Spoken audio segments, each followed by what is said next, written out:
এই টোটো, একটু থামো তো। কি রে রোহন, এখানে বসে কি করছিস? পল্লবী, তুই ভালো আছিস? হ্যাঁ ভালো আছি। তোদের বাড়িতে সেই কবে এসেছিলাম, আমার মনেই পড়ে না। হাতের বিয়েতেও আসতে পারিনি, তাই কলকাতা থেকে ছুটি নিয়ে চলে আসলাম তোর বউকে দেখতে। আর বউ? কেন রে, কি হয়েছে? বিয়ে করে বিশাল ঝামেলায় পড়ে গেছি রে। খালা তো বলছিল সাথে তোকে ভীষণ ভালোবাসে। ভালোবাসে না ছাই। না রে, ও সত্যিই তোকে ভীষণ ভালোবাসে। তা আমি আজকেই তোকে প্রমাণ করে দেবো। কিভাবে? চ, যেতে যেতে সব বলছি। ও গো, এটা কে? কেন, দেখতে পাইছো না নাকি আমার বউ? তুমি বিয়ে করেছো? আমি তোমাকে এত ভালোবাসি, তারপরেও তুমি এরকম করলা।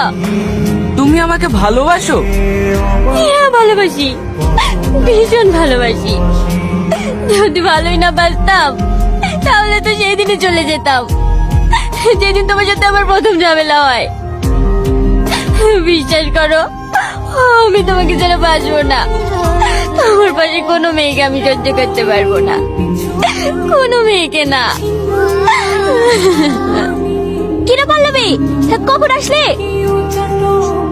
মা, আপনি কি চেনেন নাকি? তোমাকে বলেছিলাম না পল্লবীর কথা, এই সেই পল্লবী। রোহন বলছিল তুমি নাকি ওকে ভালোই বাসো না, তাই ওকে দেখিয়ে দিলাম তুমি ওকে কতটা ভালোবাসো।